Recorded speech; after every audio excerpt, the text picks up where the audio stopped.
अन्ना हजारे जी का आंदोलन हुआ, उसमें से किरण बेदी, अरविंद केजरीवाल जी और भी बहुत से ऐसे लोग उभर के सामने आए जिन पे लोगों ने विश्वास किया कि ये लोग ईमानदार होंगे, ऐसे लोग होंगे, अगर ये नेता बने तो देश का भला होगा, और लोगों ने बहुत उन पे विश्वास किया। उसी में से एक अरविंद केजरीवाल जी निकले जो कि आज मुख्यमंत्री हैं दिल्ली के। नमस्कार दोस्तों, मैं विजय श्रीवास्तव अपने YouTube चैनल सच में आप सभी का हार्दिक स्वागत करता हूं। जिन्होंने अभी तक इसको सब्सक्राइब नहीं करा है तो मेरे YouTube चैनल को सब्सक्राइब करिए और बेल आइकन को प्रेस करिए, जिससे मेरे न्यू वीडियोस आपको इमीडिएट मिल सके। अगर कुछ अपने राय व्यक्त करना चाहते हैं तो अपने कुछ राय व्यक्त करने के लिए आपको कमेंट बॉक्स में आकर अपनी राय दे सकते हैं। दोस्तों, आज हम बात कर रहे थे अरविंद केजरीवाल जी के बारे में। अरविंद केजरीवाल जी हमारे देश के लिए बहुत अच्छा काम कर रहे हैं, ऐसा उनका सोचना है। लेकिन आपको भी पता है कि 5 राज्यों का इलेक्शन है और हर जगह पे वो घूम रहे हैं, अपना प्रचार कर रहे हैं, और आम आदमी पार्टी के का प्रचार अगर वो कर रहे हैं तो कोई गलत नहीं है। जब अपना प्रधानमंत्री बीजेपी का प्रचार करने के लिए पूरे देश में घूम सकते हैं तो फिर तो वो एक छोटी पार्टी है। प्रधानमंत्री देश का होता है, लेकिन प्रधानमंत्री हमारे देश में बीजेपी का प्रधानमंत्री तो है ही, लेकिन जब वो प्रधानमंत्री बन जाते हैं वो देश के हो जाते हैं, फिर उनका पार्टी से कोई मतलब नहीं होना चाहिए, ऐसा मैं सोचता हूँ। उसी तरीके से अगर मुख्यमंत्री है तो अपने राज्य का अच्छे कामों के लिए वो कंट्रीब्यूशन उनको देना चाहिए। लेकिन यहाँ पे थोड़ा सा उल्टा है हिंदुस्तान के अंदर।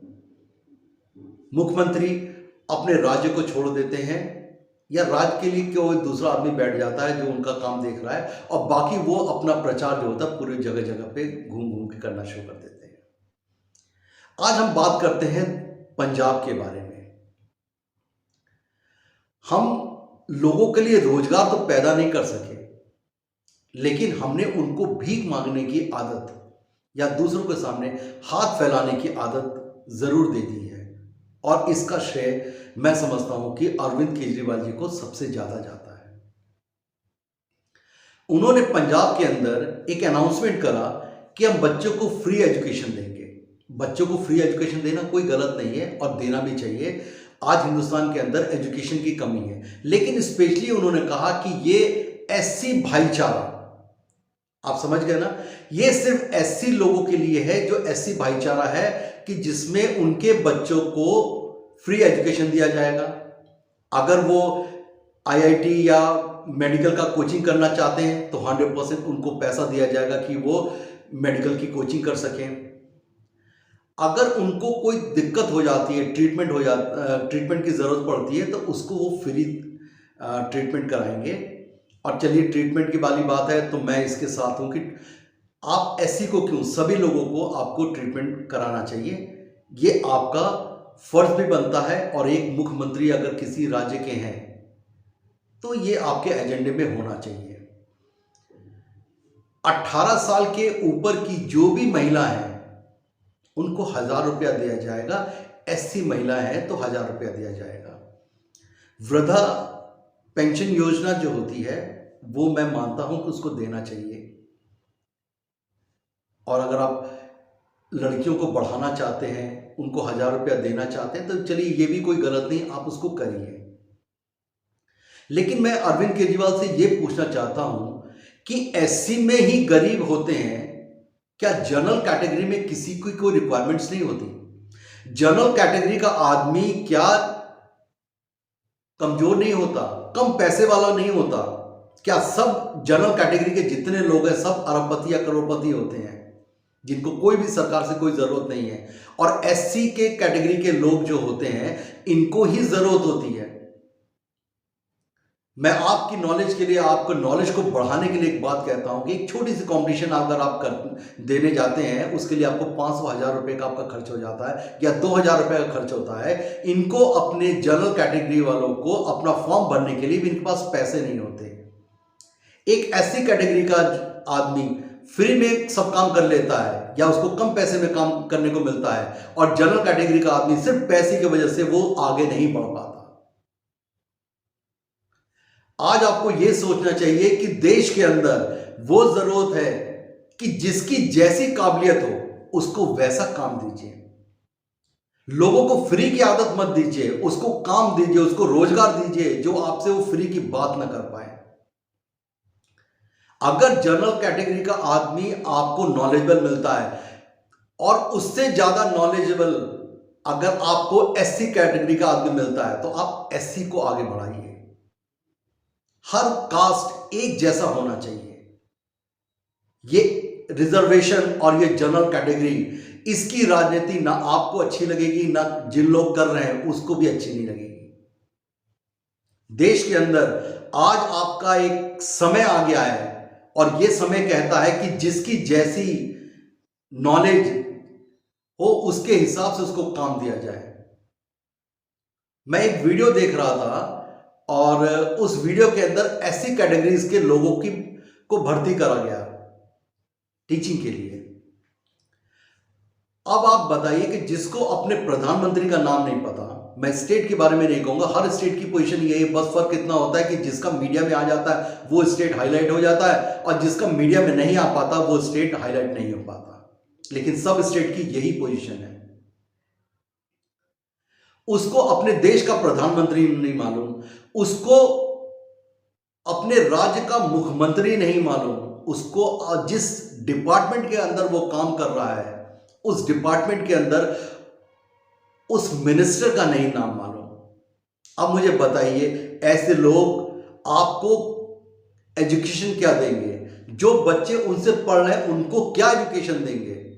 लेकिन आप लोगों को अपने कास्टिज्म की राजनीति करनी है। जो आप लोग कास्ट की राजनीति कर रहे हैं, कहीं से भी हो आपको ढूंढ के आपको ऐसी कैंडिडेट लाना है।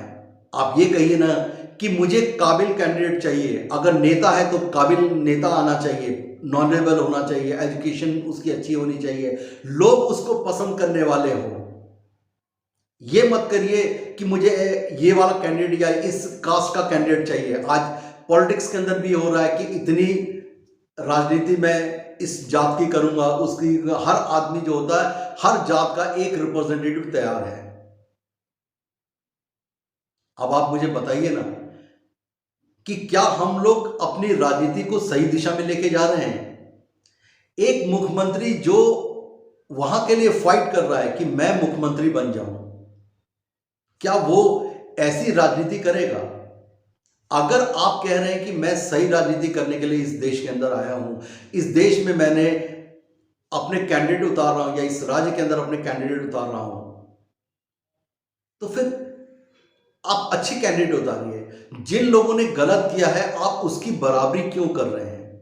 अगर वो कास्ट की राजनीति कर रहे हैं तो उसको करने दीजिए, आप तो अपनी अच्छी राजनीति करिए। हो सकता है कि आपको देख के वो लोग भी सही हो जाए, लेकिन आप इतना बड़ा रिस्क नहीं लेना चाहेंगे। आपको तो अपने वहां पे झंडा गाड़ना है उस राज्य के अंदर कि आपकी पार्टी का चीफ मिनिस्टर वहां पे बने। आप अनाउंसमेंट करते हैं कि मैं इस कास्ट का मुख्यमंत्री बनाऊंगा, मैं इस कास्ट का जो डिप्टी चीफ मिनिस्टर बनाऊंगा। ये सब क्या है? आप ये अनाउंसमेंट करिए कि मैं आपको अच्छा सा अच्छा चीफ मिनिस्टर दूंगा, आपको नॉलेजेबल डिप्टी मिनिस्टर दूंगा, लेकिन आप कास्ट को क्यों लेके चल रहे हैं कि मैं इस कास्ट को ये दूंगा? आज एससी भाईचारा में अरविंद केजरीवाल जी ने कह दिया कि मैं इतना कुछ दूंगा, तो क्या ये जनरल कैटेगरी को नहीं चाहिए? क्या जनरल कैटेगरी के लोग को एजुकेशन नहीं चाहिए? क्या उनके बच्चों को एजुकेशन के लिए आपको ट्यूशंस नहीं चाहिए? उनको कोचिंग सेंटर्स की जरूरत नहीं पड़ेगी? शायद इस बात को कोई भी कहने से डरता है। हर पार्टी ये चाहती है कि आपको जितना पॉपुलेशन जिसकी है उसके हिसाब से उनको बात करें, इसीलिए हर राज्य की स्ट्रैटेजी और वर्किंग जो होती है बिल्कुल डिफरेंट हो जाती है। ना तो मैं एससी का विरोध करता हूं ना जनरल का विरोध करता हूं, लेकिन जनरल की बात मैं इसलिए कर रहा हूं कि आज समानता होना चाहिए, हर चीज में समानता होना चाहिए, चाहे वो एजुकेशन हो चाहे हर चीज हो। आप गरीब लोगों को ऊपर बढ़ाने के लिए आप काम कर रहे हैं, अच्छी बात है, लेकिन जो लोग काम कर रहे हैं या जो लोग स्टेबल हैं उनको नीचे गिराने का काम तो मत करिए। लेकिन आज के टाइम में आप सिर्फ दो कैटेगरी, या तो वो लोअर कैटेगरी हो जाएगा या वो हायर कैटेगरी हो गया, बीच के क्लास को आपने खत्म कर दिया। लेकिन आपको सोचना पड़ेगा कि ये मिडिल क्लास लोगों की बहुत बड़ी पॉपुलेशन है। इस बड़ी पॉपुलेशन को आप नजरअंदाज मत करिए, क्योंकि जिस वक्त इनका अगर दिमाग घूम गया तो फिर आप कहीं नहीं रहेंगे, आप कहीं के नहीं रहेंगे। इस मिडिल क्लास को भी अपने साथ लेके चलिए, इस जनरल कैटेगरी को आप इग्नोर मत करिए। नमस्कार, जय हिंद।